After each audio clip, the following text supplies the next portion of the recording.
What's going on, guys? My name is Egox and welcome back into a video that has become a solid series on the channel.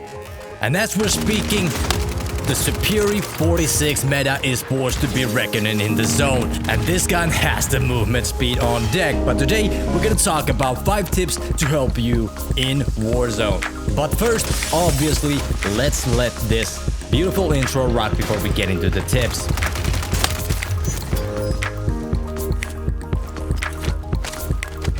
So here we go, tip number 1, and that is to use cover to set up gunfights. For example, using head glitches. As you can see, I'm pinned down in the stairs and I smoke myself and I jump out of the window, and this guy wants to kill. He wants to chase me down here, as he should. He had the advantage in the stairs, but the key word here is he had, because now I'm using this slope to give myself a nasty head glitch on this gunfight. I'm always thinking, where can I position myself to give myself a most advantage spot in this gunfight? And he just barely lifts that spray there. And here we go, example number 2 on the same matter. And you can see there's a guy on top of this roof, and I zip up. And my first thing here is not to shoot, but I give myself the cover. And thankfully I did so, because I don't know where this guy came out. He probably full sended the roof. But me going behind that cover, out of us 3, I had the best cover and the best advantage in that roof. And on this example 3, I want to show you that even the smallest thing in the screen can help you win the gunfight. And this guy is ready to take a little risk. He wants to use the ladders to get on top, but I use this, what it seems like to be a air vent, to win this gunfight. And this guy wasn't a bad player. And the last example here, we're top of the Urchus and Calco Hill, and this guy wants to chase me also. But here I milk the peeker's advantage on this solar thing. He has to come to me because he has no cover, and I can decide when I'm peeking over that solar plate. Now moving on, tip number 2, use ammo debuffs to restock your tacticals and lethal.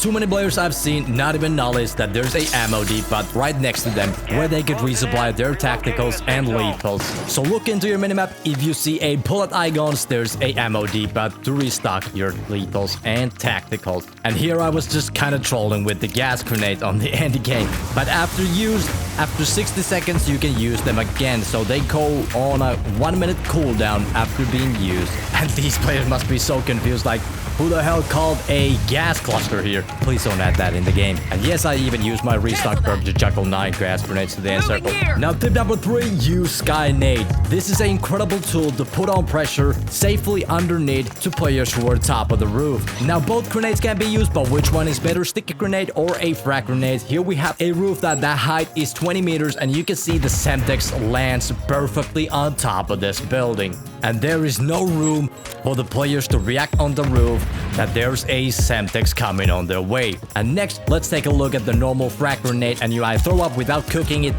And there's some time to react here, but there's barely enough time to do any counterplay. And if I wanted, I could cook that nade for 1 second, and then there's no time for reactions. Now this rooftop, as shown on the top right corner, is 20 meters of height. And there's a ton of smaller rooftops that you want to SkyNade. So here, for example, we have a 12-meter rooftop. I got my tag camera set up, and I'm trying to show you guys what happens with the Semtex here. This is why I think for SkyNading, frag grenades are the superior one. The Semtex here just blows way too high, but with the frag, I could make that rooftop not a fun place to camp. The frag grenade also has this benefit: if thrown straight up, it'll land like 5-10 meters in front of you and explode immediately upon landing. And Semtex doesn't have that benefit. It just blows way too high in the air. Now don't get me wrong, there's a ton of places where I like to use Semtex over the frag grenade, but for SkyNading rooftops, I think the frag one is superior. You can bounce it, you can cook it. It's more forgiving on the height of the building where you can utilize it. Here's, for example, I got a frag grenade, I'm cooking. There's a opponent in the roof, and that grenade is well done for him on the roof. Not to be too biased, I want to show you where I like the Semtex more, and that is when I'm running away from opponents. Let's see, I got a shot there, I'm using smokes, I'm throwing Semtexes behind. He has to dodge them.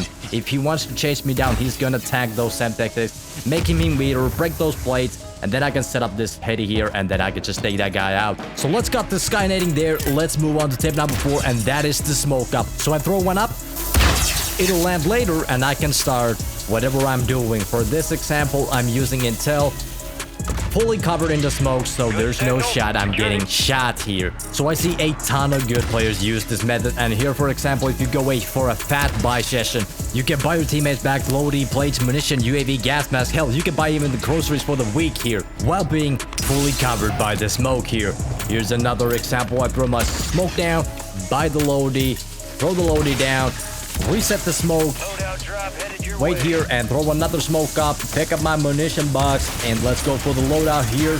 This is one of the most dreaded buy stations here, by the way, but I make it out safe. And here for another example, there's so many ways to use this smoke. Here's a more aggressive way to use it on a zip line. Cover the top of the zip, and even if this guy was holding the iron on the top of the zip, he is getting sent to the gulag here. And if you want to use the same method for your lethals, you can do that on the zip as well. Like I could have thrown my thermite out if I wanted to cover the top of the zip. Now going on for the last example here, if you guys remember way back into season 1, the smokes didn't last that long. So even if I went for the rest here, I need one to cover my teammate from thirst, throw one up to have enough time and enough smoke for my teammate to get up after the rest and go behind the cover. But nowadays you don't need that. One smoke will cover those two things since smokes last longer. Now here's the number 5 tip. This is the last one, and that is the plate buffer. As you can see, I had 2 plates on the start and now I have 3. Now how did that happen? So here's the breakdown. I have 1 missing plate. I start my plating animation, then I can jump out and shoot my parachute, and the game will allow you put that 1 plate even if you cancel the plating animation with the parachute one. The game kind of plays the plating animation behind that, so you can easily put on plates while using the redeploy balloons, or of course you can use them in zip lines if you're challenging the rooftop and maybe somebody puts some bullets into you and need to play it up before going up.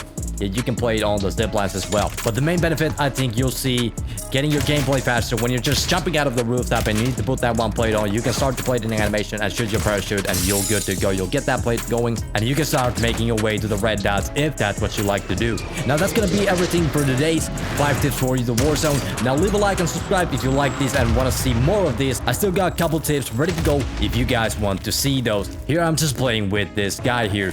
I mean, he's super lost on pieces. He does not know where I am. Way too much movement of the superior for him. Like, look at this. Oh my god, he thought I went left. He's starting to give up on the gunfight. He's pulling backwards to the gas.